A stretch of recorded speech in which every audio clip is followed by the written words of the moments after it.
today. Yes? So let's step into our parenting session. Okay? Maybe you've been working now, you just came here, you sat here. Just take a nice deep breath again and feel how are you feeling? Are you feeling tight? Are you feeling relaxed? How is your breath? Make a note of your breath. Is it deep? Is it shallow? Is it fast? Yes? So remember, this is how we feel when our child throws a tantrum. Our breath changes.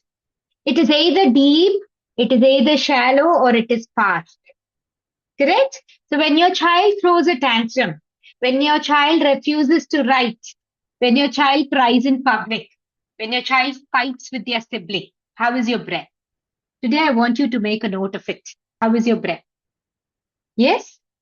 And I want all of you to know that every parent carries an invisible strength, not because they are weak, because they care too much. First, we carry some kind of stress within us, right? Agreed? Yes, it is not because we are weak. Yes, it is because we care a lot. When your child throws toys, how do you feel? You feel you are responsible. You did not teach the child the right way of doing things. When they cry for no reason and other people are watching you, you feel you are judged. Agreed? Yes? When they don't eat, you feel I'm a bad parent. Maybe I didn't cook the way my child wanted. I don't understand what my child wants. You take a lot of blame on yourself. Correct? When your child misbehaves in front of others, you feel very embarrassed. What will they think of me? When your child does not write neatly, you feel anxious. What if my child grows like this? What if my child does not study well? Am I reading your mind? Yes? All of this happens to all of us because we care a lot for our child, right? When your child hits another child, you feel so guilty. Or when your child is always clinging to you, mama, mama, mama, mama, you feel very worried. What if the child does not socialize well? When they don't share with others, you get very frustrated, you get very angry, right? It is normal. Please understand, parents, it is not only you are like this. You are not alone. Every parent feels this. Yes? And I want one, one thing to get deep into you. Okay? And if you choose, you can even write. Parents do not struggle because children are difficult. Parents do not struggle because children are difficult. Then why do they struggle? They struggle because parents' expectations do not meet the child's development. Parents' expectation is this, child's development is this is not meeting. This mismatch is creating stress. But when you learn how to match, it will be calmer. Please understand, this is the reason why we are getting stressed. You have an expectation. This is the child's development. Yes? But you expect the child to perform at this level. This mismatch is creating the stress. When you learn to match, it creates calm. So let's understand it with some examples. We expect our 3-year-old child to sit still for 30 minutes. Let me complete my cooking. Let me complete my work. Is it possible? That is our expectation. But why is it not possible? Because the child's brain, we call it the motor cortex, is still developing. And that is asking the child to move. And your expectation is child to stay still. Yes? You want your 2-year-old to share toys. Can a 2-year-old share toys? Maybe with the elder sibling. No, sharing does not come till 4 to 5 years. It takes the brain. The brain takes time to share. It will develop only at the age of 4 or 5. You want your 4-year-old to control anger. Yes, sometimes children are angry. You want them to control their anger. Will they control? Will they be able to control? No, because the emotional brain is still forming. You want your 5-year-old to write very neatly. There are some children who are writing neatly. You want your 5-year-old to write neatly. But what is the reality? This wrist control will not develop until 6 to 7 years. It takes time. Yes, you want your 3 years or 4-year-old to understand what is right, what is wrong. This is right, this is wrong. Understand the rules at all times. Understand right and wrong. That reasoning development will take place only at 7 years. So all of you are understanding, yes, this is my expectation, but this is the child's development. You expect child to understand, all the moral values when they are small. Remember, it takes time. It takes at least 7 years for that moral reasoning to develop. Yes, you want your child to sit for homework without crying. And I want all of you to know, sitting is a skill. Okay, it is not a behavior issue.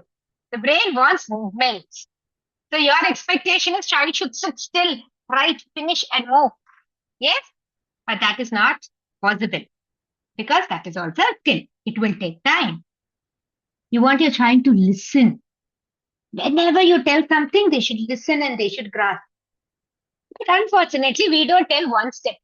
We tell multiple lines. Yes, these small children can easily grasp only one step instruction. Are you getting what is the expectation and what is your child's development? The child can only process one line instruction, but you are giving multiple line instructions.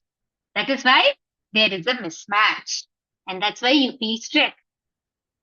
So when we expect something that the brain is not ready for, we will feel frustrated. Correct? And what happens to the child? You get frustrated. You feel stressed. Child also feels pressurized. And the result is the relationship suffers.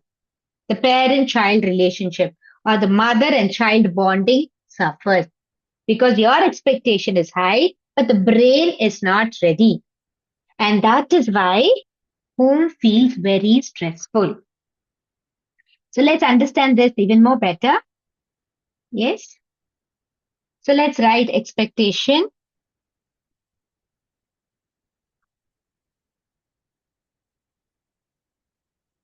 Just a second.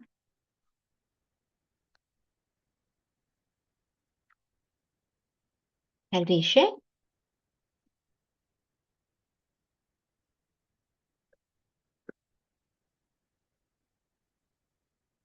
Okay. Just a second, students. So let's understand this is our expectation. Okay. This is your expectation. And this is the child's development. This gap between the expectation, this gap is only causing stress. That gap is only causing guilt. Yes, that gap between your expectation and your child's ability or the child's development is causing guilt. You expect the child to, what is your expectation?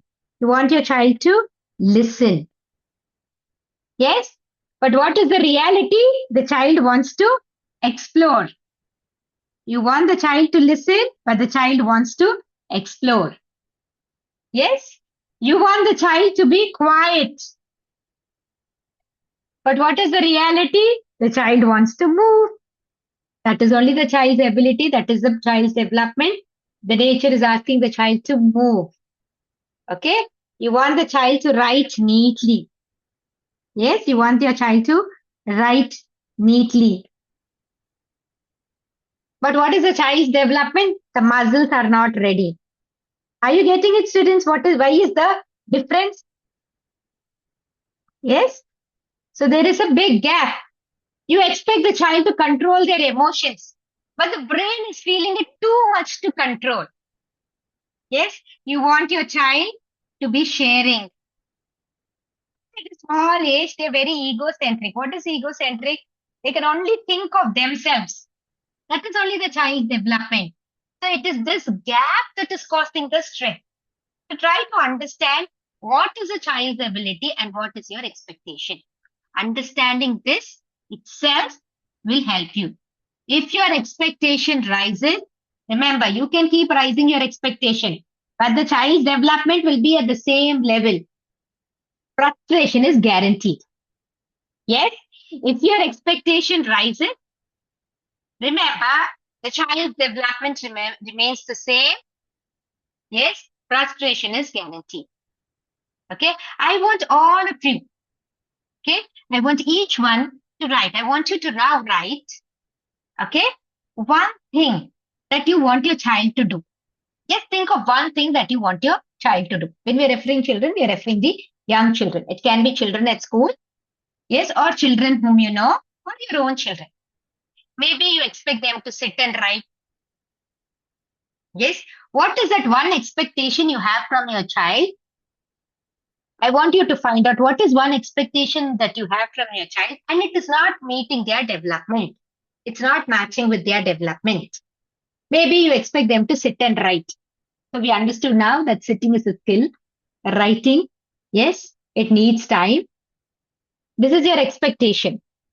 Why they are not able to reach their expectation? Please write down what is your child's development. You can also write, I expect my child to stop crying easily when I say, shh, shh, my child should stop crying. The child will not stop crying. Why? Because the emotional brain is still growing. I'm giving you example.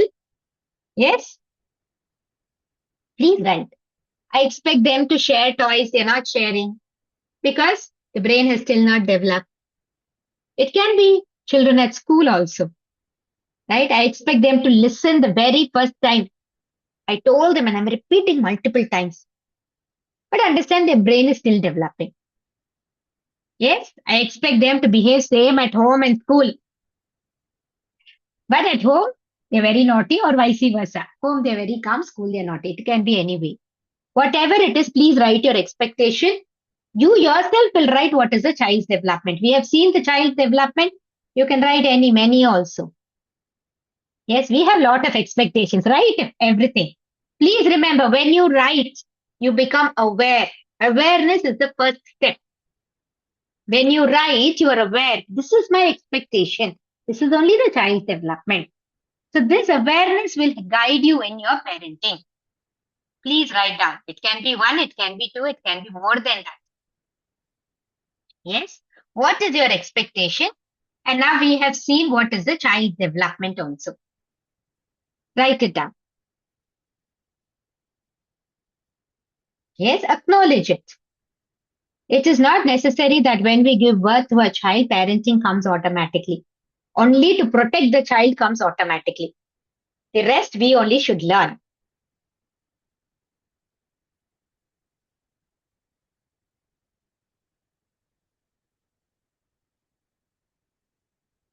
Yes, right. What is your expectation? What is the child's development? What is your child's development? Not what is the general child's development, okay? There may be a lot of reasons for slow growth also, which you would have found out. So please make a note of it.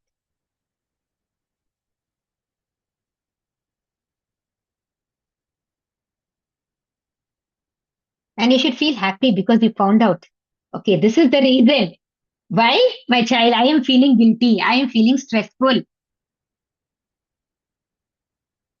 So remember, you feel guilty because you care a lot. You feel stressful because you care a lot. But we can change it. You need not be stressful. Parenting need not be stressful.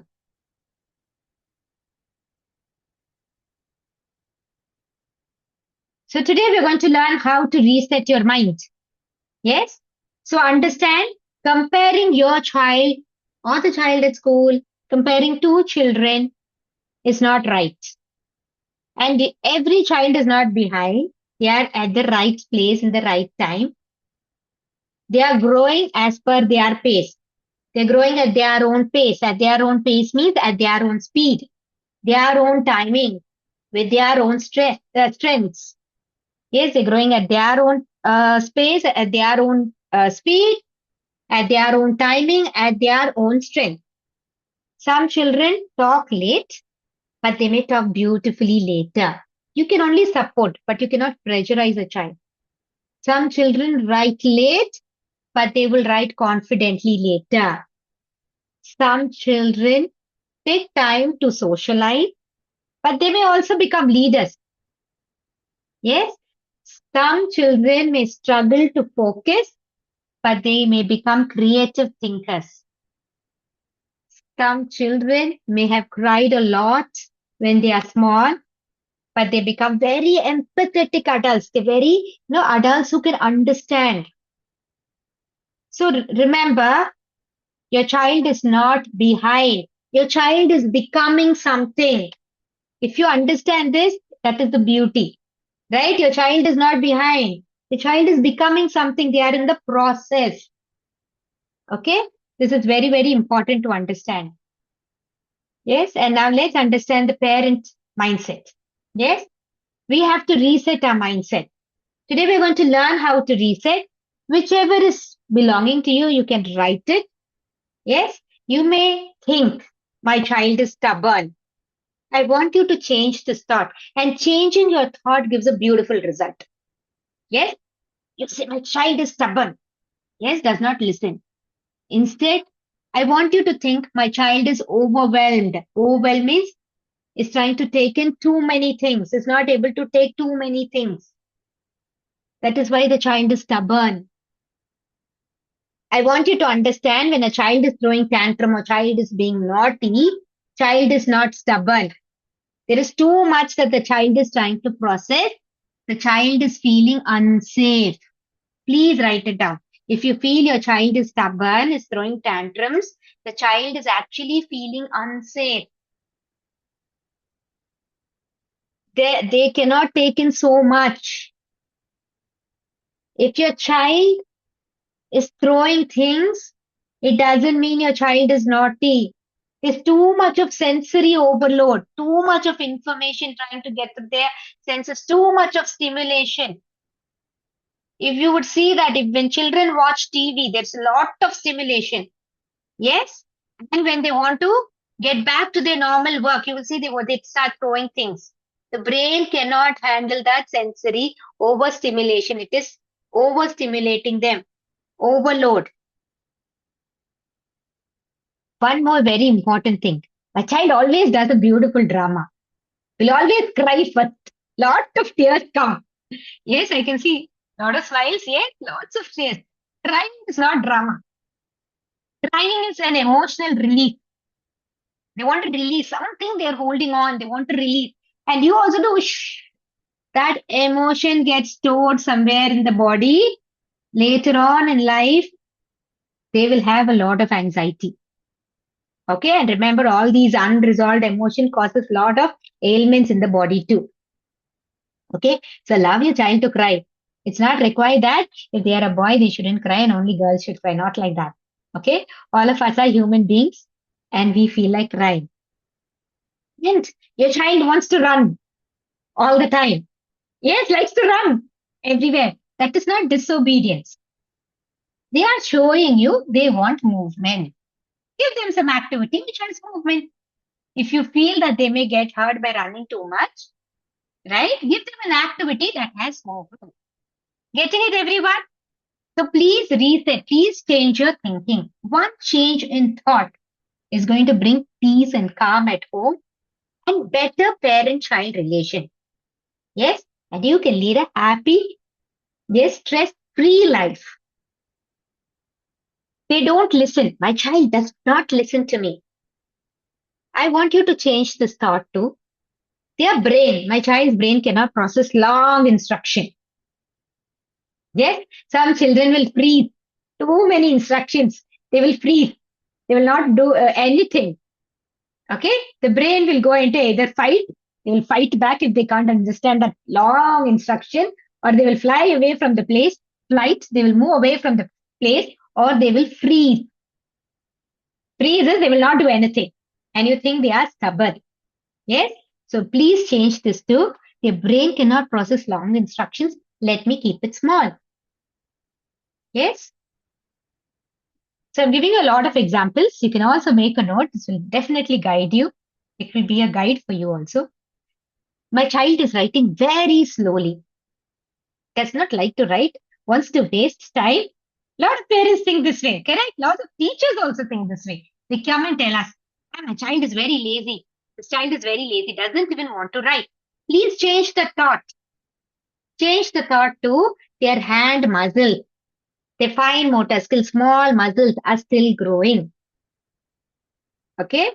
So pressing the finger too hard, wavy lines, some big uneven letters, complaining of pain, all this is because their muscles are still growing. They have not got enough strength. And don't compare your child with another child because every child's physical strength is different. Yes? Next, we will see your child is crying. Crying, we think it's misbehaving.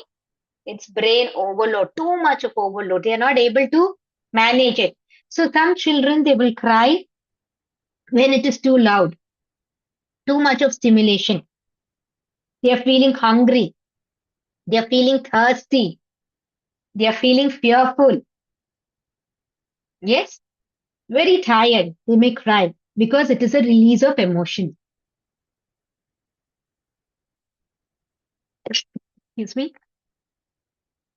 Comparison. Other children are ahead. Remember, every child has his or her timeline. Every child is different. Even if you have two children at home, you will see the two children have started talking at different months. They've started writing, they've reading. Every child has a timeline. Do not compare. What will happen if you compare? You're killing the joy of childhood and your joy also. The peace at home. Do not compare. Comparison is going to create unnecessary pressure, unnecessary stress on you, unnecessary pressure on the child. So I want all of you to take this powerful idea into you. The problem is not the child. The problem is the mismatch. Your expectation, child's ability or child's development. Once we fix this mismatch, peace will enter the home. Yes? Agreed? So let's learn how to match, how to fix the mismatch. We also saw how to change our thought. Yes? Before even we can understand the children, it's very, very important that we understand ourselves because parenting is not just about the child's behavior, it is the parent's inner world. Yes? So remember, this mismatch is only causing whatever behavior issues that you are thinking the child has. The child is not able to meet your expectation. Cannot meet your expectation because that is the child's development. So even before we go deep, we have to first understand ourselves because parenting is not only about the child's behavior. It is also how you respond. It is your own inner world. I want all of you to listen carefully. I want to ask you all something very, very important. When your child misbehaves, when your child does not want to write, is crying loudly, or making a mistake, what goes inside your head? Please write it down. When your child is crying, misbehaving, what is going on in your head? Awareness. Think what is happening. What do you feel? It might be your children or children under your care or anyone. It's very, very important for a teacher also to understand this. When the child is misbehaving, when a child is crying loud or is making a mistake, what is happening in your head? Please write it down. You have to be aware of what is happening inside you.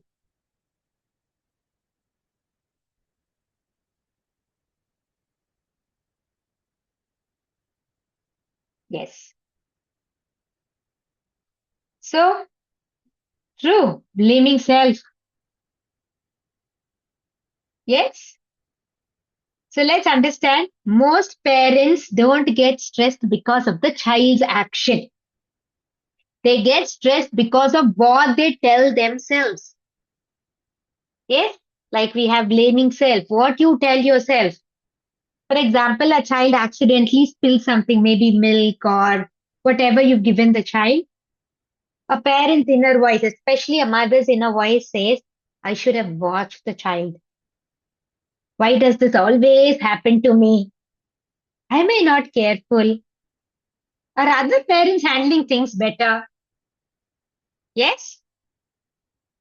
So, this is some parents' inner voice. We need to work on this. That is only causing the stress, right? When your child refuses to write, child at school or child at home, the parent's inner voice says, everyone else's child are writing. Maybe I am failing somewhere, fear of judgment. Yes, what other people will tell. True. Yes, feeling not good enough to handle the child. Very true. Maybe I'm not teaching properly. I am failing somewhere. Yes, the teachers will judge me. What a kind of a parent you are. My child doesn't even write. I'm unable to make the child write his or her homework. The teacher will judge me. That causes stress. Yes, tantrum in public. Child is screaming in the supermarket. What will the other people think? Yes, I'm a bad parent. I control my child? I shouldn't have come out. I know he or she will behave like this. I shouldn't have come out. Am I speaking your voice? Yes, I'm embarrassed. I'm feeling somewhat. If your child does not eat food, I am not a good mother. I cannot cook good food. I cannot even feed my own child. Other mothers are better. Only my child is not eating. This inner voice is causing the stress, not the child's behavior. Why am I giving so many examples? For you to understand it is your inner voice, not the child's behavior. If the child fights with his or her brother, hits, pushes the sibling, again what comes to our mind? I have failed as a parent. What am I doing wrong? Why? Yes, especially, yes, parent teacher meeting. What will the parent tell? What will the teacher tell? Yes, maybe I'm spoiling my child. What will people, how, people will judge my upbringing. My upbringing is not proper. That's why my children are fighting. They don't have values. Have I not infused values? Yes. And if your child is, attaching always with you, mama, mama, mama, why are they so dependent? Am I doing something wrong? Am I spoiling my child? Am I not making my child think for himself or herself? Yes. These are all this is your inner voice. Yes. Pressure of projecting a perfect family. I want to show myself as a perfect family. Yes. And all these thoughts are real. These thoughts feel real, though they are not the truth. It is your inner voice. It may not be the truth. This is all because of our conditioning. Yes. So there's huge difference between the truth, huge difference between your past conditioning. You have to be like this. Yes. So let's understand. We were being told good children sit quietly. Crying is bad or crying is bad for the house. If dependent also we feel guilty. Yes, it is your inner voice. What is this inner voice? Why did it come to you? Because of your conditioning. We were being told child should not cry. Crying is bad.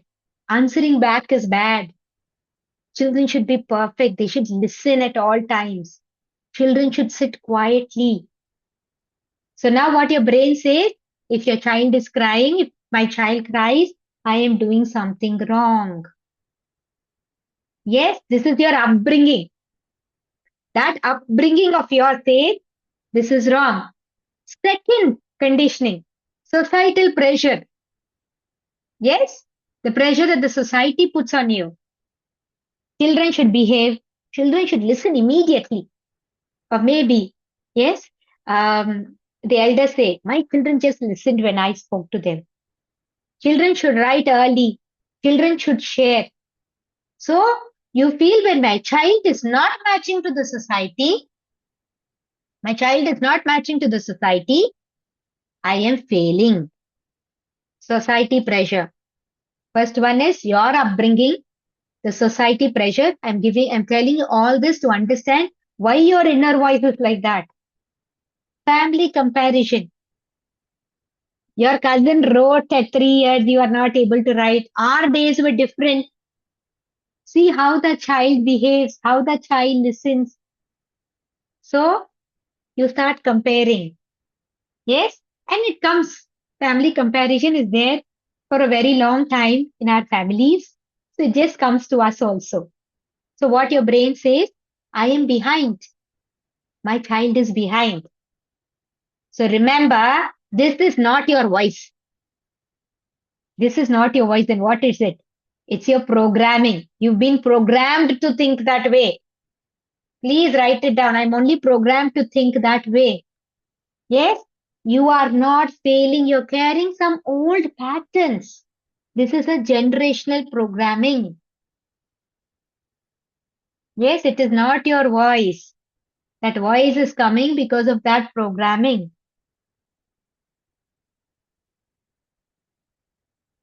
So this parent and child relation suffers a lot. There is unspoken pressure. Yes, the pressure on the child is even louder than your shouting. Okay, and I want you to understand something very beautiful today.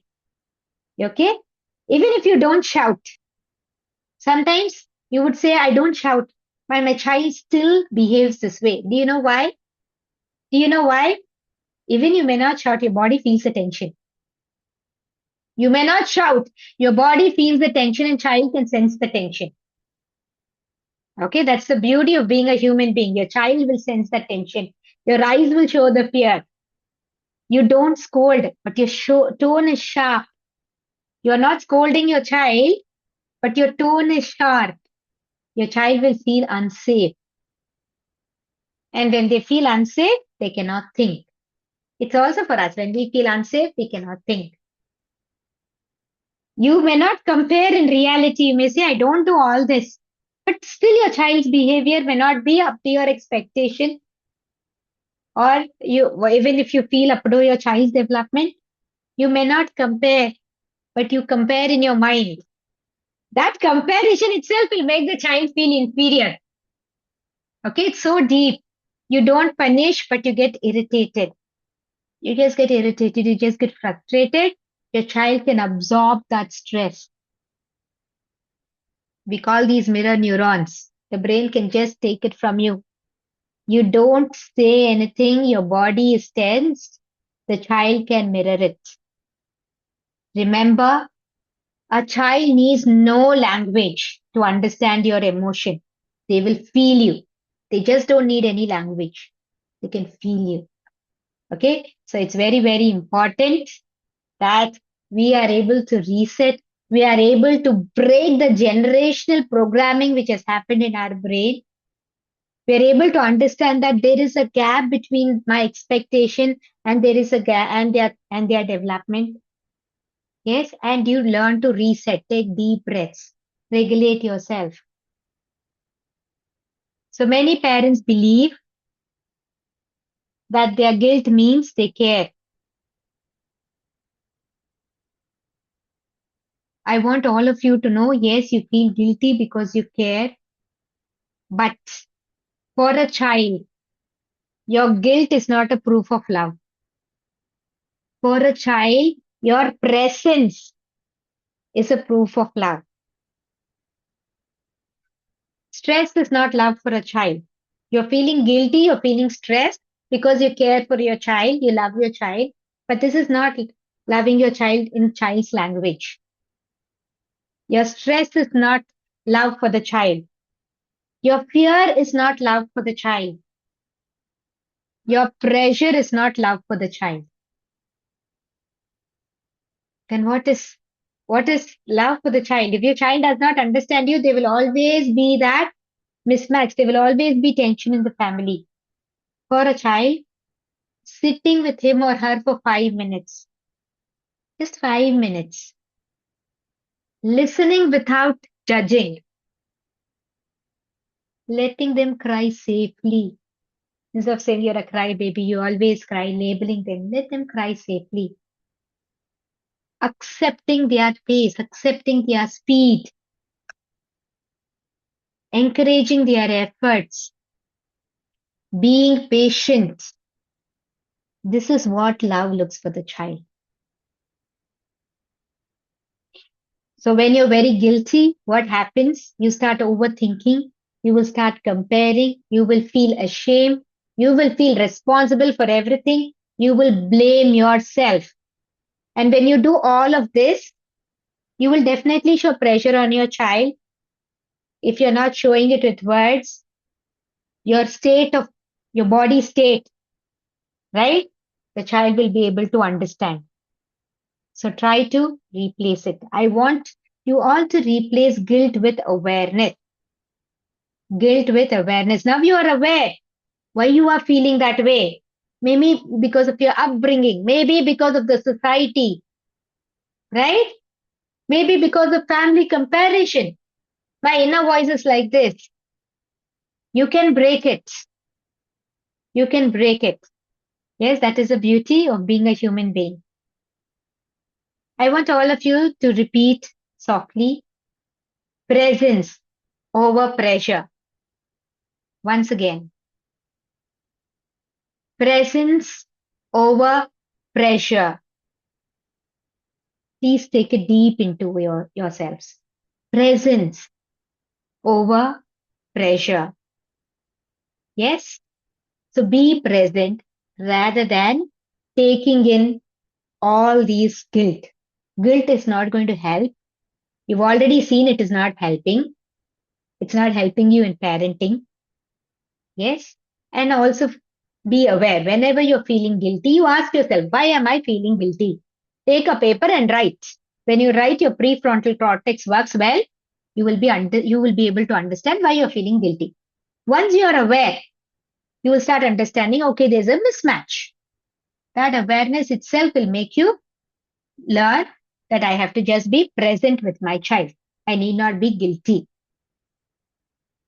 Whenever your guilt increases, your calmness will increase. Will you feel calm when you feel guilty? Calmness will decrease. Guilt will make you shout faster. When you feel guilty, you won't know. Even before the brain can think, you would have shouted. You would have bet your child. You would have done something. So please be aware. Develop more awareness. Guilt will make you compare more. Guilt will make you push writing early. Guilt will make you impatient. Guilt will make you accept disrespect. By being guilty, you will overteach the child. By being guilty, you will overreact. By being guilty, you will panic about everything. Yes? Am I reading your mind? All this is happening. Yes? The guilt, be feeling guilty is not going to help. What is going to help? Being present. Just be present. Just listen. Just see. Just be there in the moment. Guilt will close your heart. Presence will open your heart. Yes? So let's see some small story. Okay? And understand why this is not going to help. The child is crying a lot in public, screaming and crying. The mother apologizes. I'm so sorry. I'm so sorry. Okay? You're feeling embarrassed what people are thinking about my child and you're saying sorry, sorry. And you're trying to give some reason. But what is happening to the child? Too much of overload, too much of noise the child is not able to take. Very simple. There's too much of noise. The child is not able to take in so much. Sensory overload. It's not misbehavior. Let's understand this. You push writing because everybody else is writing. Your child is crying. You're feeling guilty. But what is the issue? The issue is wrist development, not parenting. Please understand. Every child's no physical development is different. The wrist development, the wrist strength, the finger strength. That is why your child is not able to write, not because of your parenting. Your child is a picky eater, wants to eat only this, wants to eat only this. You feel like a failure. Okay? But understand, your child is dealing with sensory sensitiveness. They just don't like to touch certain kinds of objects. They're dealing with it. It is not stubbornness. Your child who hits, yes, the child does not know how to express frustration. When you sometimes do not know how to express frustration, you give a pat to your child. Child does not know how to handle that frustration. Parent feels judged. So in all these cases, the child is not wrong. The parent is also not wrong. What was wrong? The expectation was wrong. This is the child development. This is the expectation. Your expectation is wrong. You are not wrong. Neither the child is wrong. So your high expectations is creating guilt. Everyone got it? You all understood. You understood. Your high expectation is causing that guilt. It is not you. It is not your parenting. Okay. It is not your child's behavior. It is your expectation. So I want all of you to close your eyes. Let's release this guilt today. Close your eyes. Yes. And say this in your mind. I was doing the best I could. I was doing the best I could with the knowledge I had. With the knowledge I had. And now I am learning better. I will do better. You are not a bad parent. You are a growing parent. Please make a note. The more you're going to feel guilty, the more you're going to feel stressed up. So guilt will always disconnect you from your child. You being present is going to connect you with the child. Your child does not need perfection. Your child needs you, a calm you, a present you, a loving you. Yes, this is all what the child needs. And we have to fill our cup. We need to reset ourselves, take deep breaths, keep your things simple, simplify your things so that you can take care of self. If you don't take care of self, all this will not happen. You cannot be a calm parent. Yes? So all of you, and we all have understood that expectation, child's ability. This mismatch is causing the guilt. And lot of our past conditioning is causing the guilt. Till now you didn't have the knowledge. Now you have the knowledge. Now you can become a better you. And there was no fault in you. Yes, you just did not have the knowledge. And parenting means even we are growing. Okay, we are growing along with the child. So now we will go into the next part, which is a common cause, okay, for frustration and irritation. Writing. Writing is the number one cause. Till 3 years that they are at home, they are laddu, pattu and everything. Once they go to school, they get all that putts. They think, what happened to this mom? She had been so nice to me till this time. Once I went to school, he's scolding, she's shouting at me, he's screaming at me. Maybe school is the culprit. This is what is happening in the child's mind. Yes? So let's understand writing. So writing is the number one cause of crying, shouting, comparing. Many parents guilt. Okay?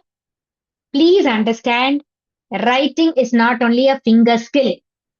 Writing is not only a finger skill. It is a full body skill. Writing is not only a finger skill, it is a full body skill. As teachers, as mothers, parents, yes, child educators, we should understand this. And you should also educate the parents who come to seek advice from you. It is a full body skill. Before a child can write, the entire body needs to be ready. Okay. When we say entire body, what do we refer to? The head, the shoulder. Yes. A lot of things of the child has to get ready.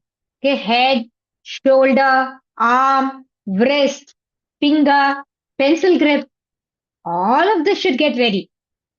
And even if one of this is weak, the child will not be able to write. Even if one of this. So let's make a note for a child to write. Yes, the head, shoulder, arm, wrist, finger, finger strength, pencil, pencil grip, or we call it pincer grasp. All of this should be ready. If even one of this is weak, any one is weak, writing becomes painful. Please understand this. Okay, even if any of this is weak, writing becomes painful. So where does writing start? Where we stop the child. Where does writing start? Where we stop the child. You will understand this now. Writing starts when a child climbs a sofa, hangs from a bar, crawls, pushes a chair, plays in sand, lifts a bucket, squeezes a sponge, kneads the dough, tears paper, opens lids. Yeah? They try to, put the clothes. They try to put the pegs, play with pegs. They try to thread beads, squeezing a cloth, pouring water, using scissors, pushes to climb up a slide. Yes? All this is where we stop the child. We don't allow the child to climb a sofa. We don't allow the child to hang. We don't allow the child to squeeze. We don't allow the child to touch water. We don't allow. But you see, by nature itself, the child will do all this because nature wants the child to learn all this. Because these activities will build shoulder strength, the core strength, the wrist stability, the hand control, the finger muscle. That is why the child does it naturally. And who stops it? We stop it. So every movement builds the writing muscles. Please understand. So writing is not just your finger strength. Writing is the full body. It depends on the full body. Yes? So you should understand. You should understand that, yes, certain reasons. If the child is lying on the table like this and writing, if the child slouches like this, if the child keeps changing position like this, some children, they keep changing positions like this. If they sit on their legs or on their knees always, they fall down from the chair. They are not able to sit more than 5 minutes. It means they have a weak core. The core of the body is weak. Weak core is not equal to weak writing. If you're seeing all this, please focus on strengthening their muscles. Very simple. Yes? Allow them to do those activities. If you're simply telling the child, shush, shush, and sit in the corner, child will not learn anything. You will only get a disciplined child. The child will lose all that periods where they're open to learning in fear. If the child is writing, I want all of you to grasp this. Please also make a note. If the child's writing hand becomes tired very fast, is dropping the pencil very often, asking for help, Uses too much force, presses a lot while writing, complains of pain, does not like coloring, shoulders are weak. All these tell you shoulders are weak. Work on activities that will strengthen the shoulder. Very simple. It's going to be fun also. And by nature itself, the child will go to do those activities and we are stopping the child. Yes? Next, wavy lines. You see some children, no, that when they write, it is very shaky, very wavy. It will go above the line, below the line. They cannot even trace properly. They will move the whole hand. They will not move their wrist while writing. They will just move the hand to write. They cannot maintain the size of the letters. I'm not telling for a 3-year-old, okay? 6-year-old is not able to maintain the size of the letters. It means their wrist is not ready. A stiff wrist, if the wrist is not ready, a very stiff wrist is equal to messy writing. If the wrist is very stiff, yes, the writing will not be right. So work on activities that will strengthen the wrist. Yes? Child holds the pencil very tightly, switches pencil between hands, struggles to put the button, cannot hold small objects, finds threading, putting the beads into the thread difficult, may use even 4 or 5 fingers, yes, to hold a pencil. This simply means their fingers are not strong. If you're trying to make the child write when they're very young, finger muscles need years to strengthen. Please understand, these finger muscles are not strong when they are born. They need years to strengthen them. So fingers are not strong. If your child is not writing properly, visual discrimination, that means the child is not able to find the difference. The eye is still learning to differentiate the shapes.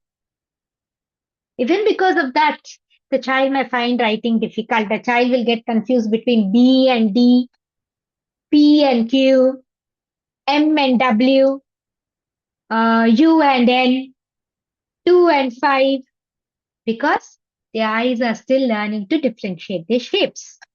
Use sandpaper letters, sandpaper numbers that will train their eyes. Yes? Many children can write, but they don't know what they are writing. You will see this problem when you become teachers, right? As teachers, you will see many children are like this. They write, but they don't know what they are writing. They cannot tell the sound of the letters. Sometimes they will know the letters, but they cannot blend. Like cat, they cannot blend. They will say A, B, C, D. They will tell all the letters, but they cannot read. These are all very common problems that you will see in schools, or it might be with your child. They will copy perfectly without understanding. So please understand, yes, please understand, copying is not equal to learning. So don't focus on making the child copy. Work on their skill. Jolly phonics helps children to read better. So a child doesn't cry during writing because they are stubborn. They cry because writing is hurting them. They may have hand pain, the fingers may pain, shoulder strain, telling them to copy and write. That is, I should see, hand should write. It's not easy for a child. Mental fatigue, tiredness, too much. Yes, I'll tell you how it is. It is like everyone I want you to imagine someone forcing you to lift 20 kgs of weight every day and walk with it. That is how it's forcing your child to write. Without having all this. So writing is a full body skill. Please understand, everyone. Writing is a full body skill. Okay? Just like somebody forcing you to lift 20 kg of weight daily, that is how writing will feel for a 3 to 4 year old. So if the child is not writing and crying, find out what would be the reason and help the child. Yes, your brain wants to write, but your hand is not able to write because the pathway is not built. When the brain thinks and the hand has to write, that full body, what is a full body? Your head, your shoulder, your arm, your wrist, your finger, pencil grip, everything has to be developed. Yes? The children, they cry because their muscles are tired. They cry because it starts feeling stressful. Yes, children say, I don't want to do homework because they feel writing. Yes, they have associated that writing to failure. I cannot write properly. Then I will be looked up as a failure. They don't want to feel that. So they try to say, I don't want to do my hard work, my homework. They say it is too hard because that fine motor skills, the small muscles are still not ready. Okay. When you ask them to come and do their homework, they'll say, Mommy, I want to use the washroom. I want to go susu. Why? Not because they want to, they want to get rid of you or get rid of writing. Anxiety. Anxiety will make, cause them to pee. They want to use the washroom. They really feel that way. Now they are trying to escape you because writing itself has caused some kind of fear in their mind. Yes, children become slow when you're forcing writing. If they were very nice earlier, they start feeling like a failure. They become slow. Okay, because the brain it is feeling too much for the brain. And when your child is complaining, my hand is paining, the hand is paining. Yes, and slowly children will become stubborn because they want to escape that discomfort. It is really very uncomfortable for them. It's just like carrying a 20 kg weight. Yes, so please understand why my child is not writing.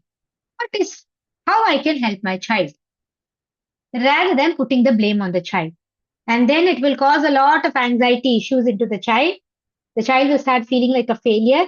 Very important in life is to make the child feel confident. That is only going to help them in life. Yes.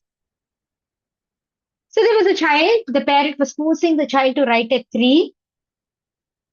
Now at 4, the child does not even like to hold a pencil. And what do the parents think? The child is lazy. But the truth was, at 3 years, the muscles of the child were not ready. And you try to push in too much of writing. Yes. So sometimes we force the children to tracing and copying. So when a child can trace and copy, putting too much of mental, what do we call? It is actually an overload to the nervous system when they're trying to copy and write. So the child could copy and write and trace and write, but the child cannot read. You will see many cases like this at schools. Okay, child cannot read. The child can only copy because you were training the brain of the child to memorize the shapes, not letters. You never allow the child to understand the sounds. That's why we use sandpaper tracing, where they understand the letter formation along with the sounds. That association will happen. Otherwise, if you're only doing a copywriting, they will only memorize how the shape looks like. They will have no understanding of the sound. Yes? Comparing a child with another child, see that child is writing, my child is writing very slowly. And the child starts thinking deep within, I can't. And the parents think this child has no confidence. And the child also starts thinking, I am not good at writing. But the truth is, there was no shoulder stability. Getting it, students? Small things, but may cause permanent damage. Okay? So start thinking differently. Yes? So when adults, you're mistaking, you're by mistake, you're thinking their inability for their attitude, their shoulder stability for stubbornness. children will start losing confidence. So understand, your child is not refusing. Your child is not weak in learning. Your child is not behind. Your child is simply not ready. The body is still growing, and readiness cannot be forced on one day. It is a process. It will take time. So what do? We have to change our programming. We were being conditioned by the society. We were being conditioned by our way of thinking. Yes. So start changing all these statements. Stop using. Why are you so slow? Look at others. Sit properly. What is this handwriting? How many times do I tell you? Why are you lazy? Am I reading out? Am I telling what you say? Yes. Don't be lazy. I want you all to change this too. I see you are trying, even if your child is slow. Please write. I see you are trying. I see you are trying.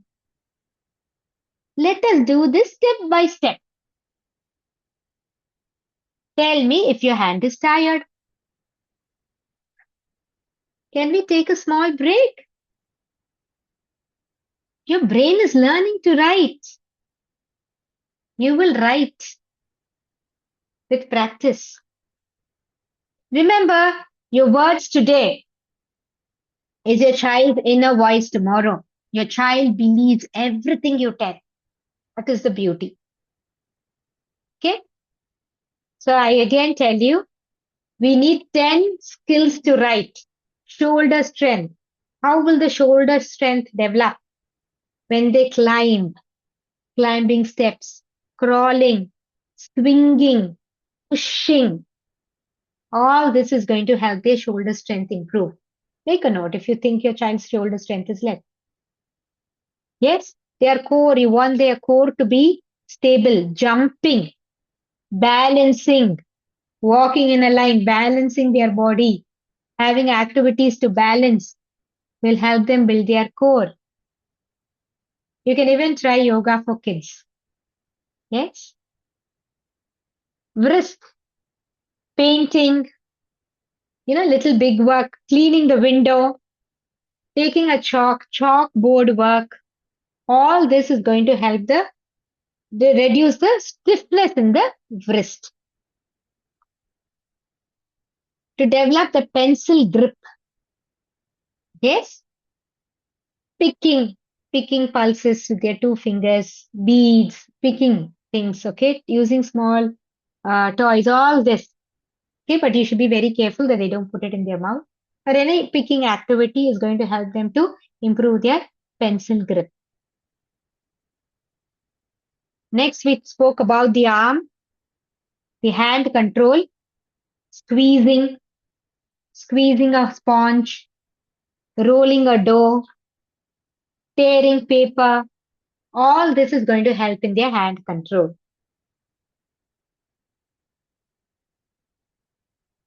To make them see better, that we call that visual tracking. You expect them to copy and write. Yes. To make that, hand-eye coordination better. Ball games. Mazes. You know what is mazes? You start here, you should find the ending point. They will go through different paths. There will be different paths to reach their destination. That is going to help them. And even more to strengthen their fine motor skills, that coordination, right? Between the finger and the bones. The muscle and the bones. Threading, lacing activity, cutting paper. Yes. Hand-eye coordination, pouring water, transferring using a spoon. For them to understand that words are made up of letters and all these letters make sounds, right? Rhyme, stories, sound games. Yes. My name starts with G, G sound, and this is the letter G. So that sound games will help them associate. And very important, feeling safe, emotional safety, calm environment, calm adult, connecting with your child, and not pressurizing the child before their development. And I repeat, if any of the skill is missing, writing will be painful. So let us take this as an awareness and help children in writing.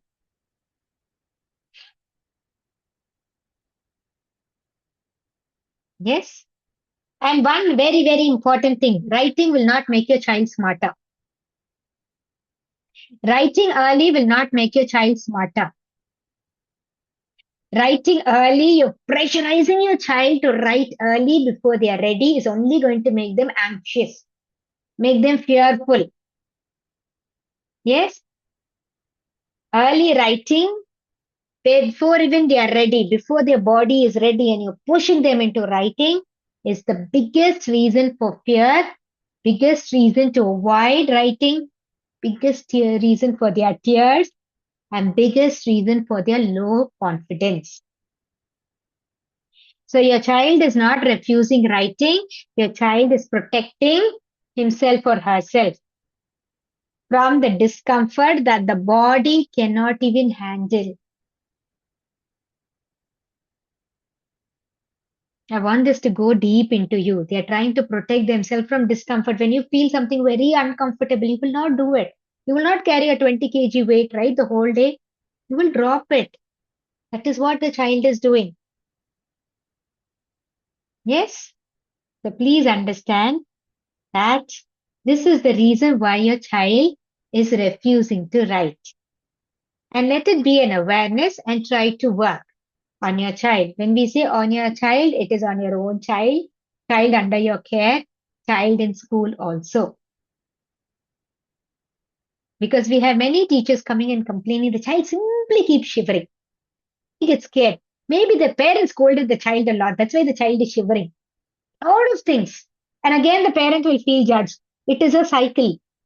So let's break the cycle. Because we are not normal teachers, we are great teachers. Yes. So let's break the cycle. Now we will understand if not writing is equal to intelligence or trying to push the child before they are ready. Yes. And having high expectation is the cause of guilt and that is causing stress. What should I give my child? What should I give my child? Yes. So now we are going to see what we have to give. This is the part that we feel is not even important. And that is play. Yes, that is play. I want all of you to understand why early writing creates tears. Because the child wants to play. Yes? This builds the intelligence of the child. That is the beauty of play. And we think the child is wasting time. Play is not break from learning. Please write this. Play is not break from writing. Play is learning. Play is learning. For a child, what is play? The work that you do is play. Yes? Children are not playing to pass their time. Children are playing to build their brain. Yes? Every time a child plays, new connections are formed in the brain. Every time a child plays, new connection is formed in the brain. So remember, a 0 to 6-year-old child, right? The brain learns through play. Yes, the brain learns best through movements, by touching something, by repeating, by imagination and emotion. So between 0 to 6 years, how does the brain learn? The brain learns through movement, by touching, by repeating, by imagination and emotion. So for a child, running, climbing, when you see play for a child, they like to run, they like to climb. Yes, the brain learns best through this movement. They like to touch. They like to touch sand, water. Your chapati dough, when you make, they come. You try to hide it from the child.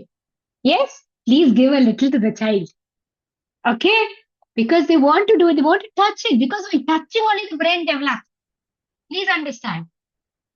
Repetition. Same game again and again. Pouring water from this tumbler to this tumbler, this tumbler to this tumbler. You're mastering a skill. The brain loves this repetition. Imagination, pretend play. We will go a little deep into all of this. They try to act like a doctor, a teacher, mother, father. Yes, all that is going to develop their imagination, and the brain learns best that way. And through emotions, that feeling of joy, excitement, curiosity. So, whatever worksheet that you are giving, trace and write, it is only talking to the eyes. The play works, talks to the brain. Simple words, your worksheet talks to the eyes. Your play talks to the whole brain. Okay, so let's see a lot of play, pretend play, that imaginative play. When a child pretends they are practicing life, please understand a child is pretending to do something, they're practicing life. They're playing this doctor game. What they're doing? Are you sick? I'll give you an injection, you'll feel better. You think, are you? The child is wasting time by playing this doctor game all the time. What is the child learning? Empathy, how to feel for others, how to be in the other's shoe. The child is learning the language of the doctor. Yes? Playing teacher, leadership. Yes? You're able to guide and commanding. Leadership, communication, kitchen games, responsibility. They're trying to keep things in order, sequencing. Yes, they like to play. I'm a shopkeeper, you give me money, or you swipe your card these days, or maybe GPay, yes, or whatever it is. If you're abroad, you use currencies a lot. Yes. What does it help the child in? Math, social skills, how to speak with others. Yes, acting like the mother or father, playing a family game. They're trying to express their emotions. So please understand, pretend play is not a waste of time. It builds their emotional intelligence. It helps them to activate their thinking brain also. That is your pretend play. So pretend play only is allowed. No, free play is also allowed. Please make a note. What is this free play? Free play means they choose their own toys. The child will keep changing the rules. Have you seen this very common in children? They will choose the toys that they want, not what you want. Yes, they will change the rules of the game. Yes, I can see it's fine. The child may play alone. Yes, the child will play with random objects, mix everything. They'll mix all the toys. What is the child doing? The child is being creative. The child is trying to make decisions, changing rules, no? Decision making, playing alone. They're learning to be independent. They're trying to mix and do something out of it. Problem solving. Yes? When you control the play too much, the thinking of the child will reduce. All these skills will go off. Are you getting it? So many skills by play. Beautiful. Yes. So all these skills may go off. So don't try to control and don't think it is waste of time. Then we have sensory play. Playing with sand. They play with water, rice, mud, yes, slime, dough, the chapati dough. They try to feel different textures, smooth, rough, all of that. If you see a child, whenever you give something, no, the child will try to touch and feel it. What happens because of sensory play? They will become calm when they have something for their senses. All the sensory play. Yes, especially you would see all this present in centers where children, where we have children with special needs. A lot of sensory play because sensory play will help to calm the child. Okay, and they'll be able to focus better. So when their sensory system is calm, all this will calm their sensory system. When it comes, they're able to create a calm child. Next, we will see construction play. What is this construction play? Lego, building blocks, stacking cups.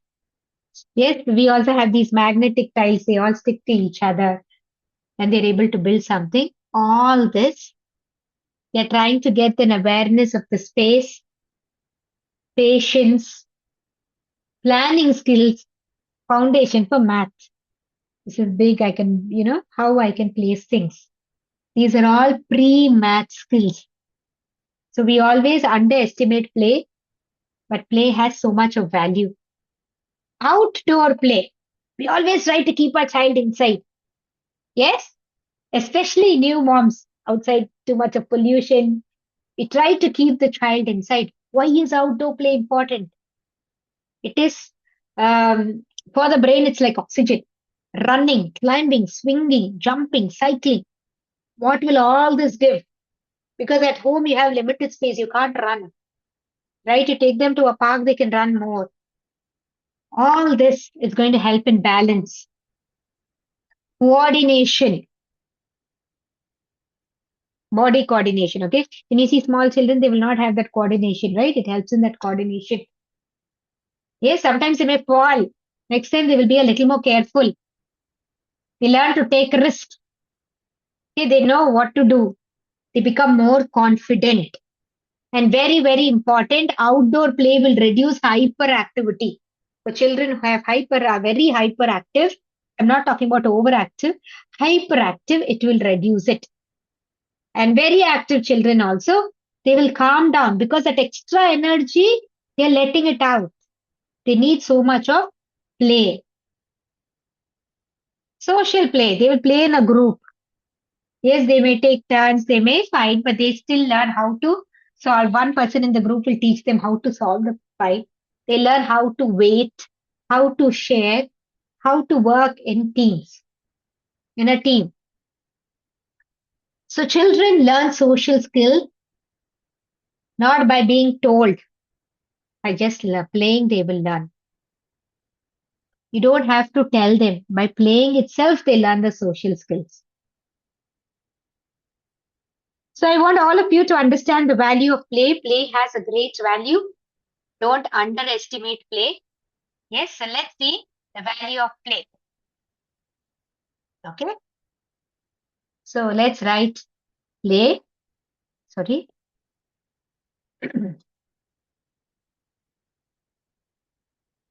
Just a second. Yes. So play, what does play do? Play helps in developing the language. They speak to other children. Logic. If I do this, this will happen. Logic. Manage their emotions. Children don't play softly, right? They will scream and play. They will jump and play. They will, all their emotions will get released. Yes. They will learn how to focus and play. Focus. Their focus will develop. They become more confident. They change the rules. They do a lot of other things. Yes, they become more creative. Look at the benefit of play. So play builds the child from inside. You don't have to even teach. It builds the child from inside. Yes. So when we look at play, it is different for different age group children. Right from 0 to 2 years, it will be the pulling objects, it will be throwing, dropping. sensory exploration. They like to touch, crawling. Yes. So this is all a part of brain development. That is why they like to do this. 2 to 3 years, what they do, they will repeat the same game. They'll try to sort. Yes, if you mix fruits and vegetables, they'll try to sort. You mix different kinds of grains, they will try to sort. They will like to fill and empty, fill and empty. They will do a lot of pretend play, feeding toys. They'll keep running because that time the body balance is developing coordination. So all the repeating activities they do to, that will help them to master. 3 to 4 years, you will see children like to do role play. Yes, acting like a doctor, a mother, a teacher. They'll try to enact a story. Yes, all this is because the brain, they have started imagining. Okay, it helps them to imagine better. So don't give lot of fantasy, fiction stuff. Okay, it's going to go wrong.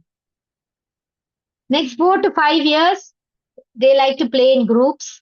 You will find the difference when you see in schools itself. They will only form their own rules. They will like this board games because their decision making, their creativeness is increasing and they're becoming even more social. The social intelligence is increasing. 5 to 6 years, they like to make their own stories. They create their own stories. You would see all this in children. Yes, you should give them games where they are using their mind. Yes, this helps them in that higher order thinking. So why are we feeling guilty about play? We think play is like simply sitting there wasting their time. We say they are only playing the whole day. Are they only playing? They're developing all what we have written now. Language, logic, emotion, focus, confidence, decision making skills, creativity. They wasted the whole day in play. No, this belief is not right. Yes, they will play and learn. A quiet child is not always a learning child. We always want a quiet child. Please understand. A quiet child is not a learning child. A quiet child is not a learning child. Yes, a noisy child is not always a distracted child. Please understand that. Children need play. Yes, the language skills will grow, their social skills will form, their motor skills. Motor skills, when I say the smaller muscles, the gross motor skills, the larger muscles, all of that is developing. They start becoming confident. But what do parents think? They are becoming lazy. It's not so. They start thinking logically. Yes, if this happens, this will happen. Okay, and all this is also required for it is the basis for writing. Yes. So what do you do when children play? How can you help? Instead of saying stop playing, to have add value to the play, ask the child, what are you building? What are you doing? The child will tell you a beautiful story. Enough of play instead of telling, show me what you made. Yes. So all this is going to help the child. Your language decides the value. Please use the right language. Please use the right words. And very, very important, when a child plays, the child feels safe. You will see children share their feelings when they play. They will share, even if they are small, they share their feelings when they play. You have to see when they are talking to the toys, what are they talking? Are they expressing fears? What is the child's fear? You will be able to find it out. See the value of play. And when they move and run, they release their stress. It is a beautiful therapy for the child to stay happy. Yes? So a calm brain can learn. A stressed brain cannot learn.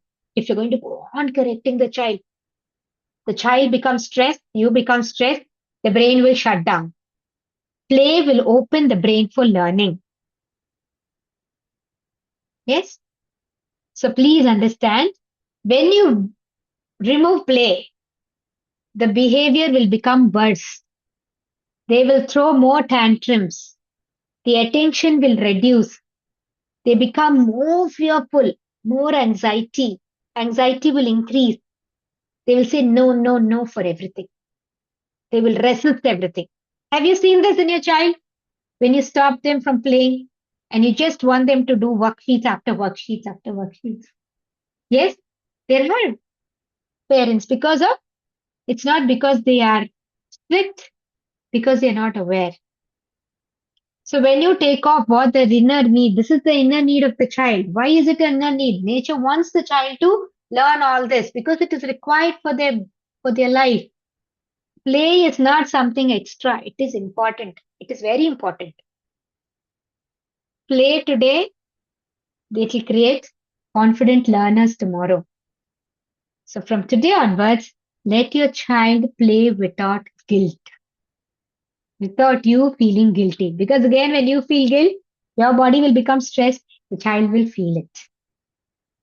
Yes? So this is very, very important.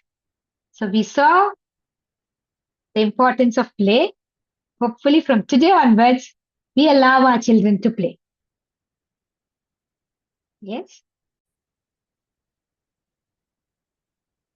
So we are seeing emotional safety. Emotional safety is equal to intelligence. Before a child can learn to read, before they can write, before they can follow rules, before they can listen, before they can even behave, there is something deeper, something more important. They have to feel emotionally safe. Feeling emotionally safe is like that fertile soil on which the learning will grow. Yes, children will learn the best not when they are scared, but when they feel safe. Fear will shut the brain. Safety will open the brain. Please make a note. Sometimes we tell, when I threaten my child, only my child studies. The child is simply repeating. To ask the child after some time, the child would have forgotten. Yes?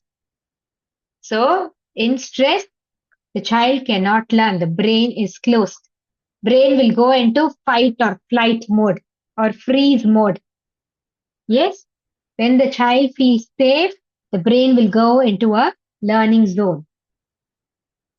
Because the learning part of the brain will automatically turn off because the brain wants to protect itself. The very first function for the brain is survival. It wants to live. Yes? So it will go into that survival mode. And now understand this beautiful thing. A child who is crying, hitting, shouting, saying no, no, no is not refusing. Is it is telling you, the child is telling you, I am overloaded. When the brain of the child is overloaded, maybe with too much of instruction, sensory overload, with too many things, yes, the brain will, the behavior will explode. The brain is getting overloaded. Yes. So understand the emotional brain develops first. The thinking brain develops last. The emotional brain, which is the downstairs of the brain, right? It develops first, then only the thinking brain. So everything for the child always comes from the emotional brain only. That's why a child will cry for small things. Yes, they will feel too much very easily. They cannot explain their feelings because the brain is, they can only think from that emotional brain space. Instead of talking, they are hitting because the brain has still not developed. They will cry down after school. They will cry a lot after school. They say no loudly. No. They throw things. They run away or they will hold on to you. Please understand when the child is doing all of this, they're not troubling you. They're trying to tell you something they don't know how to tell.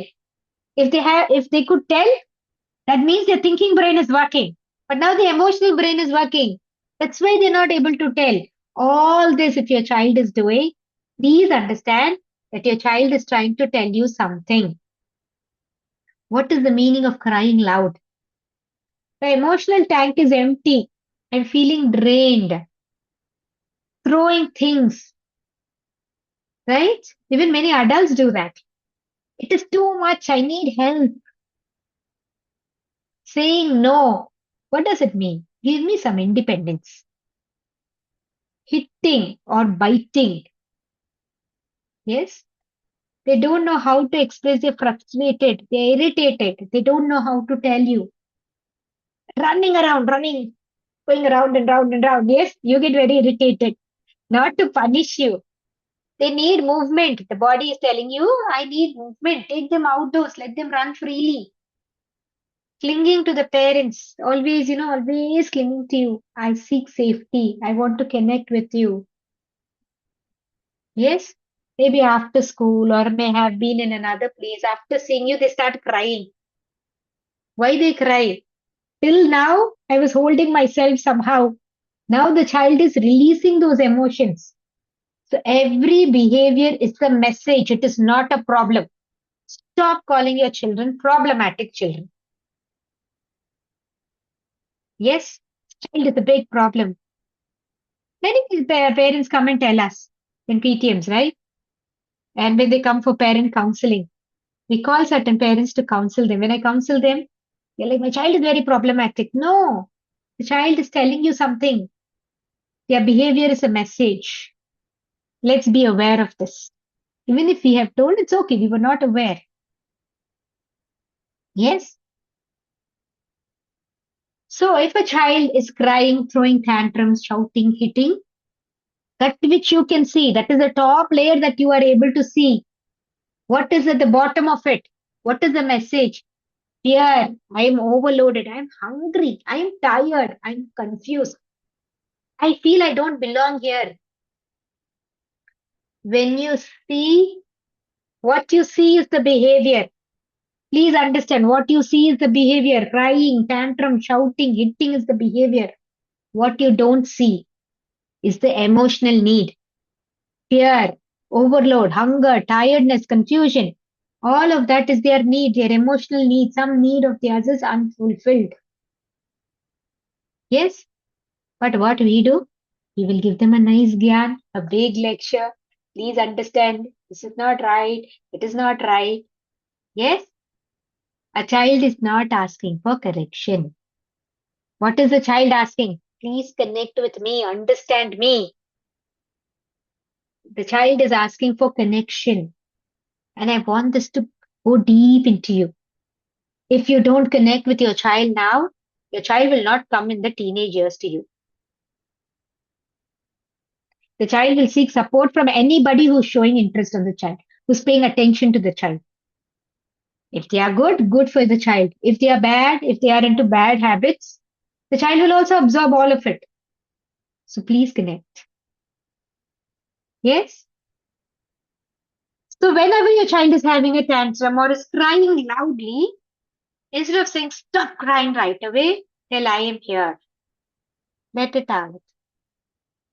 So child feels safe with you. When the child hits a sibling, instead of saying, you are bad, you hit, instead say, I won't let you hit. Tell me what happened. That's all. They know the boundary. They know you are there to support them. This will help them learn. This will help their thinking brain grow and learn. Child is not writing properly. Instead of screaming, write properly. Does your hand needs rest? Take a little rest and let's write. The child feels good because you have validated the body plus the emotion of the child. Child is saying, no, no. What do you say? I'm your mother. You better listen to me. This is not the way you talk to elders. Do we say? Yes. I'm reading so many minds. Okay. So what do we say instead? You don't want to do it? Can you tell me why? You don't want to do it? Can you tell me why? Yes. You're respecting the child's view. Child is throwing something. You're so naughty. Instead, you can say, I see you're upset. I am here. I'll tell you what to do when you're upset. Okay? Or you can ask the child to press something or stomp their feet. Label the emotion. Labeling the emotion will reduce the emotion. Yes, this is only called emotional intelligence. They start understanding what they are feeling. You're labeling it, it will reduce. They start understanding, okay, I've been understood. Now comes the best part. I'm nice with my child. When my child cries when he or she sees me. Yes, the child behaves the worst with the parent whom they feel safest with. Have you experienced this? You are the safe parent, but the child is behaving the worst with you. This also can happen. Yes, the child is behaving the worst. They hold their tears with their teacher. When they see the mother, they start crying. They behave well in school. They are very fearful. So when they come home, they want to release it. They listen to others. They argue with you because they want that release somewhere. So you are going to help them with the release by using the right kind of words. So please understand, the child is not disrespecting you. Trust the child. Yes. So when you are calm, the child is calm because of the mirror neurons. Yes, they are the special brain cells that can just copy your state. So even if you're happy outside, but you're anxious and stressful inside, the child will copy that. When you shout, their brain will shut. When you connect, their brain will open. Calm adult, calm child. Stressed adult, stressed child. You regulate the child, help the child to think by first regulating yourself. Take deep breaths.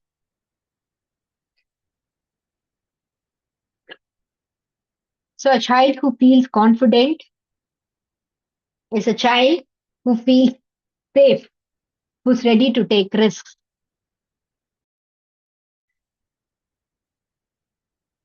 Yes? So remember, your emotional safety helps the child feel confident, helps the child focus. A child who feels safe is a child who will take more risks.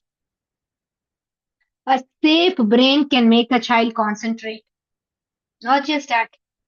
When the child feels safe, the memory improves. They can retain things better. When they are calm, they feel safe, they learn faster. Yes? So they also learn to behave better. Their crying goes down because their emotional tank is full. Only when their emotional tank is not full, they cry. So please understand, safety is not softness. Safety is science. They're mirroring your neurons. So I want all of you to write this. You can use this. I am here. You are safe. Please write it. You can tell it to your child whenever your child is feeling unsafe. I am here. You are safe. Let's breathe together. So that breathing will not only reset the child, it will reset you also. It will calm you also.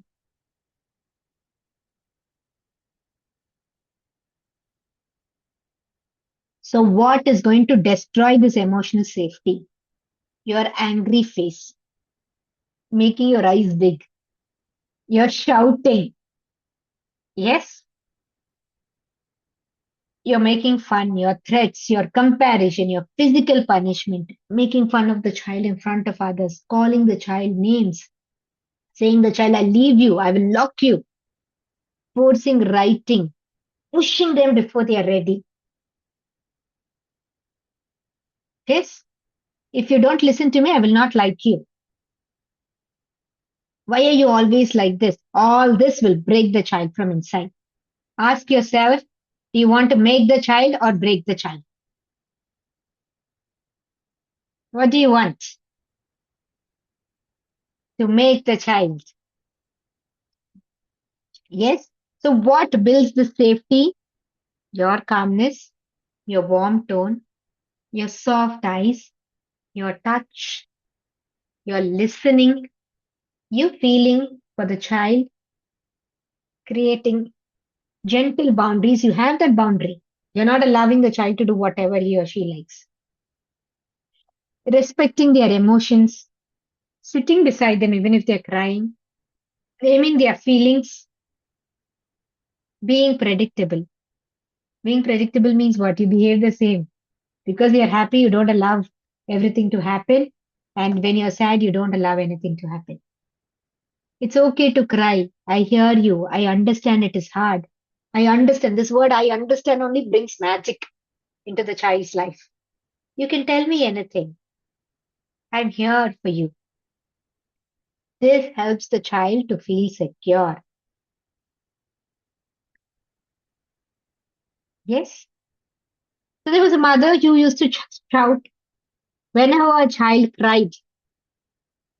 So after learning emotional safety, she started telling, I'm here, tell me, I'm here, tell me.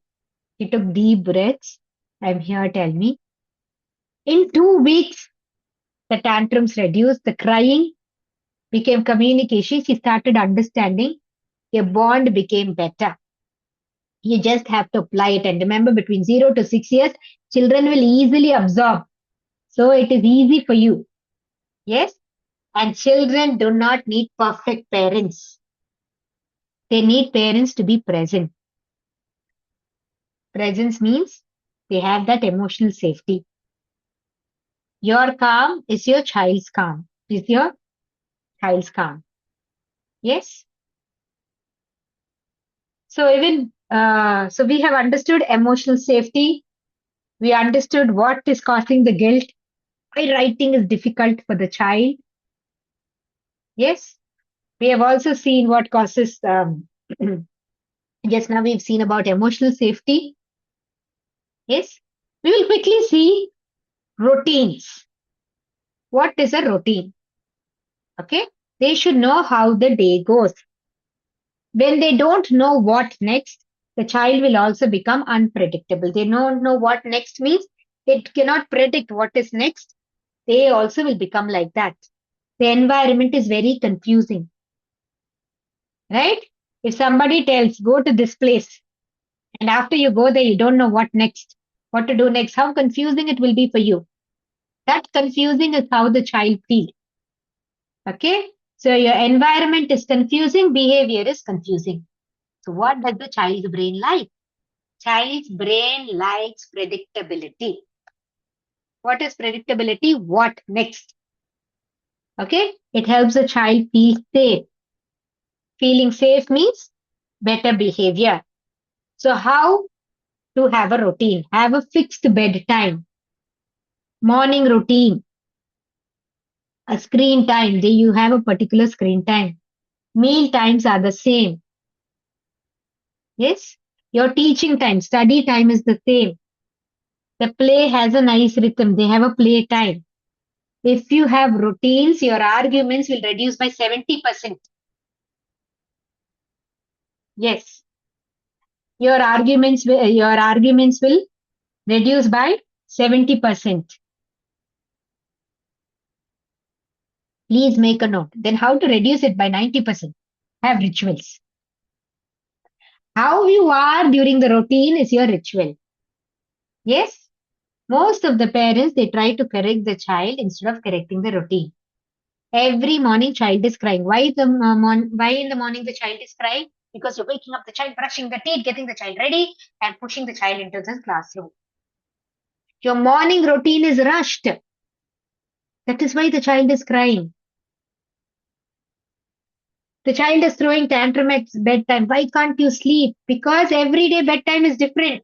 One day it is 8 a.m., 8 p.m., one day it's 9 p.m., one day it's 10 p.m., one day it's 11, one day it's 12. There is no fixed bedtime. There is no fixed wake up time. And the way you wake up, the way you put your child to bed, even that varies. Yes, child is refusing to do homework because just after school, the brain is overloaded. At that time, you want the child to complete the homework also. Overstimulated. Yes. So please have a proper routine. Fix the system. Routine is like your system. If you fix the system, the behavior will fix by itself. So please write routine equal to calmer behavior. Yes, your routine should be predictable, simple, repeated, easy. Yes. So what does a routine look like? Yes, morning, waking up, drinking water, brushing, using the washroom, having a bath, breakfast. For children at home, it should be an outdoor play. In the afternoon, lunch, a story time, some quiet play, a nap for young children. Evening, outdoor movement, have some sensory play. Sensory play very easy when you're making chapati or you're keeping rice or something for the dinner. Involve the child. Little learning. Yes, have that study time, dinner. Maybe you read a story, you have a beautiful bedtime routine. If it is the same every day and it happens at the same time, children will behave better. They know what next. Yes. So this is very, very important. Have a beautiful routine. Sit down and write how I can have the routine. It will take 1 week for the child to settle it in a routine. Yes, this is very, very important. So after the child comes back from school, if your child is a school going child, 30 minutes. Don't tell them to do something. Just listen to them. Because they've already been compressed at school. They need that decompression. They need to let it out. Have some small conversation. If they're coming during lunchtime, you're going to give them lunch. You can have a beautiful routine. If they're coming at 3 o'clock, have a snack. Talk to the child. Let them have a fixed study time, a free play, dinner, a story time. We're talking about small children, okay? Such little study time is not enough for big children. Yes? So when children misbehave, they will misbehave in the morning when they get up, they may cry. After school, they may cry. Bedtime, they may cry. Why they cry? In the morning, brain is still waking up. You don't have a proper routine. After school, they have been trying to control themselves. The emotion tank is empty. So when they come back home, they may scream or they may shout or they may cry. Bedtime, the child is telling you, my body is tired. I've taken in too much into my brain. You have to keep it peaceful. Especially during these 3 times, these routines will help you, you know, will help the child to calm down. Yes? Yes, transition time. When they're moving from one activity to another activity also. Yes, they should know what activity next. Now we'll go on to the next one, which is siblings. How can I teach 2 children at a time? Yes. How can I teach 2 children at a time? True. Children need 20 to 21 years, the brain is still growing. Yes, they need that connection. We are all social beings. We need that connection. Beautifully told. Yes. So now comes the biggest problem when we have siblings, brother and sister and sister, brother and brother, or you have 3 children at home, right? How to teach at the same time. So there's something very beautiful. Okay, we call this focus child, anchor child. Focus child, anchor child. You will learn it now. Focus child, anchor child. Please write it down. Okay. So what is this focus child, anchor child?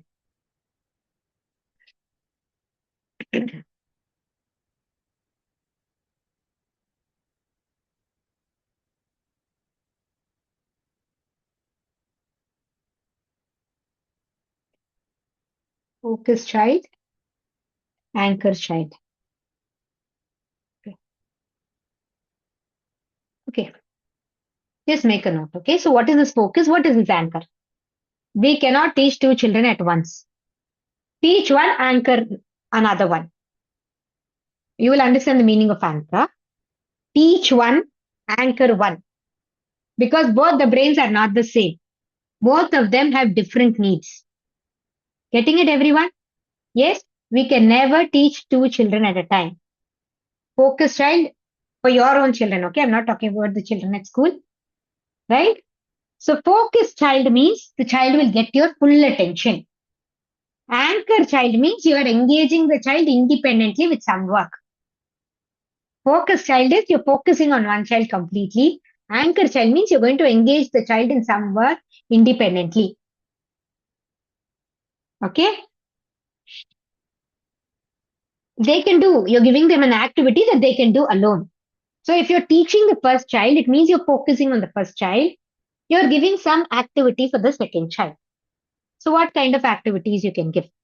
If it is a 2 to 3 year old child, if your anchor child is the younger child, 2 to 3 years old, give them clay dough, right? Your play dough, that is your clay, rice, pouring water, stacking cups, some puzzles, threading, lacing, sorting colors. This is for a 2 to 3 year old.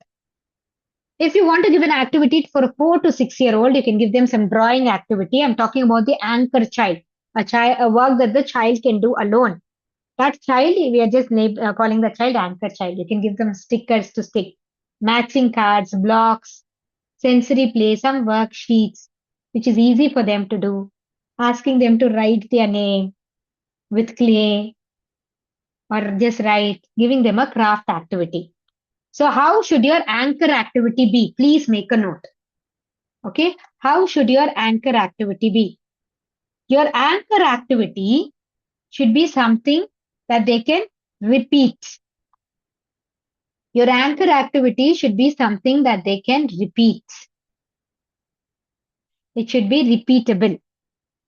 Repeating. It should be safe because they're doing it alone. It should be safe. It should engage the child. And it should be something that the child can do it by itself. Doesn't need your support. Yes? So how do we start doing this? Having a focus child, anchor child. So you should rotate. Then later your anchor child should become your focus child. Your focus child should become your anchor child. So you will start with connection, a 1 to 2 minute of eye connection, some small talk, calm them, ask them, how are you feeling? Give them choice, what shall we learn first? Not asking, shall we learn? Please note the difference. You're asking the child to sit to study. Shall we learn? No. Be very careful with your question. What shall we learn first? Then set the other child. Okay, give them an activity that they enjoy. It can be a rice tray, making patterns. Teach the focus child for 10 minutes. Maybe you're reading, your phonics, your writing, your math. Okay? And in between, the anchor child will come to you. I finished, Mama, I finished. You see?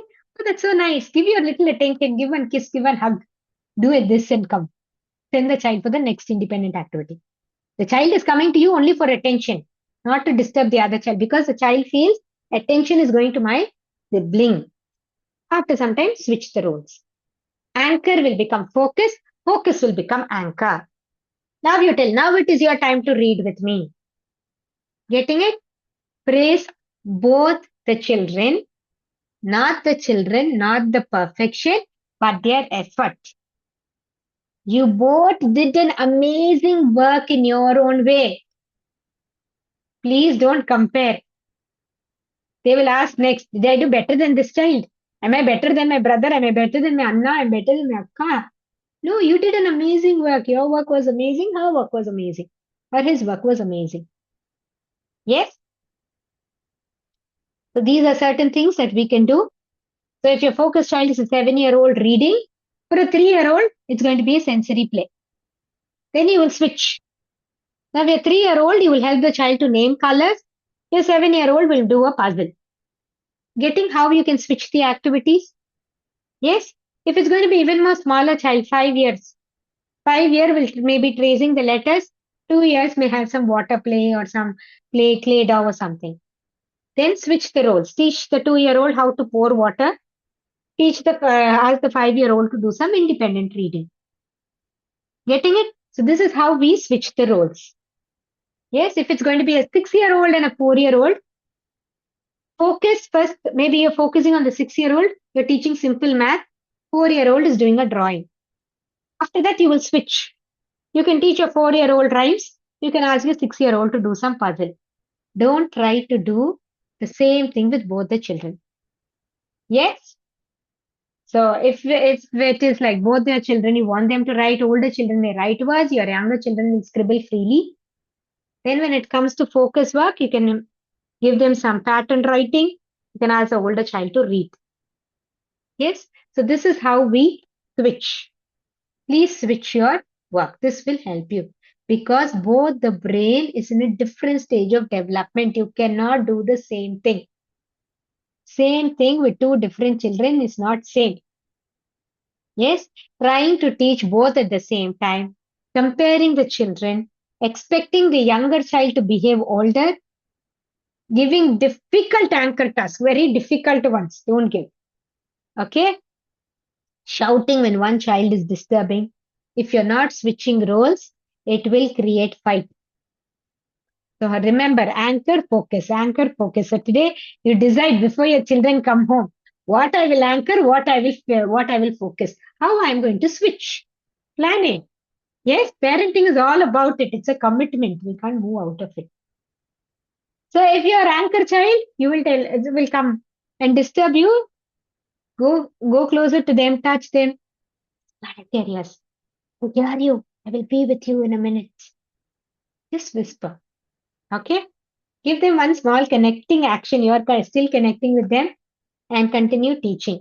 Even you give a small kiss to the child, a small smile, you pat their head, a hug. All this connection will help the child go back to a task.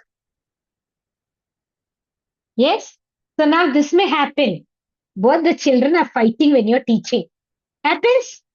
Both the children fight when you're teaching. What to do? Breathe. Sit between them. Label the emotion. I can see both of you are upset. Shall we take a small break?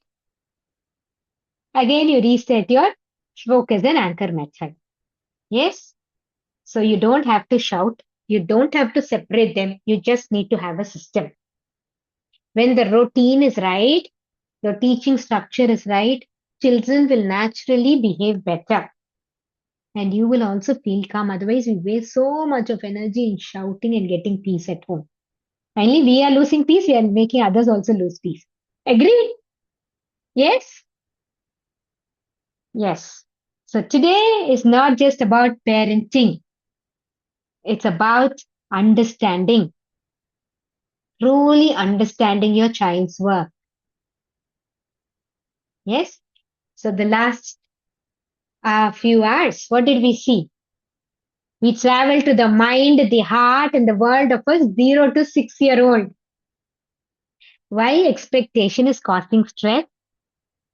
Why your guilt will break the connection, will block connection?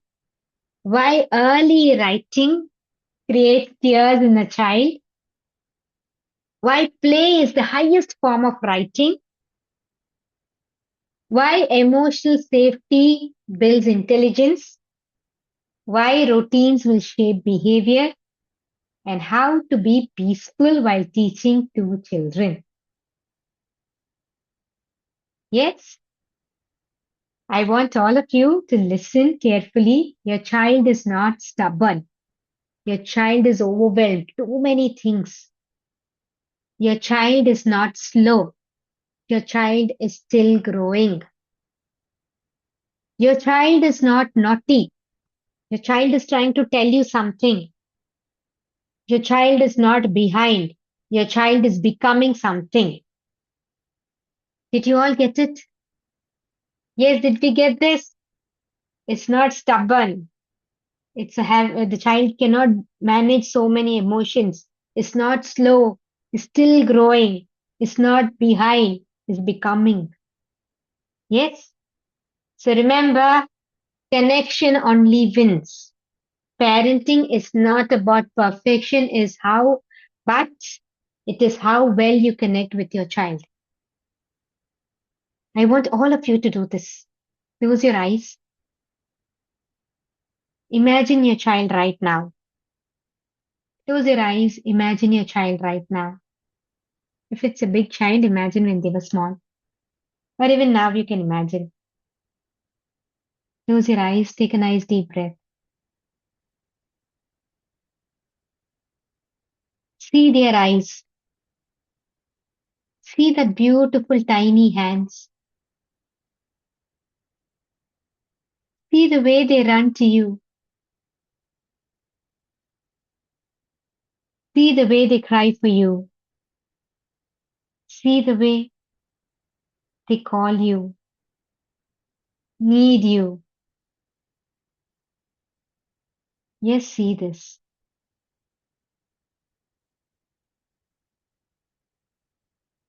Your child is not troubling you. Your child is trying to reach you. Your child is not troubling you. Your child is trying to reach you.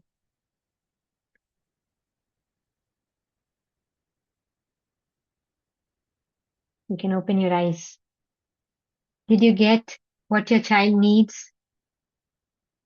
The child is reaching out to you. So many of us may think, I wished I knew this 1 year ago. My parenting would have been different. Now I ask you, if you knew this 1 year before, what change would you have done in your parenting? What change you would have done in your parenting? Please type. If you knew this a year before, what change you would have done in your parenting? Or write it down in your book. What change you would have done in your parenting? Write it down.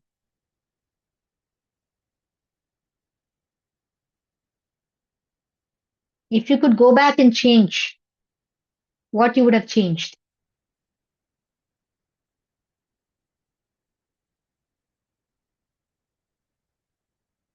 And what will be that one thing that you will change today, that you can think that you can change from today? What will you change from today? Beautiful. Calmness, presence, not force, heard, trying to listen. And please write, what will you change from today?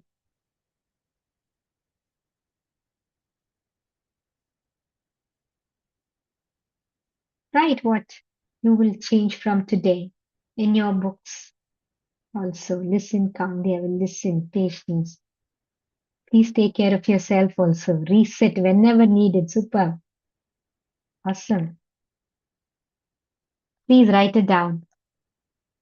Now I want to install 3 things in your belief system. My child's brain develops at its own pace. Your child's brain, thank you. Child is a mirror of my emotions. Please write this. My child's brain develops at its own pace. Every child's brain will develop at its own speed. Pace means speed. My child's brain develops at its own pace. Please take this within. I'm not going to compare my child. My child's brain develops at its own pace. My calm regulates my child. Take this deep within. My calm regulates my child. Connection is more important than perfection. Connection is more important than perfection. Now please repeat this in your mind after me. My child's brain develops at its own pace. My calm regulates my child. Connection is more important than perfection. Repeat these softly in your mind.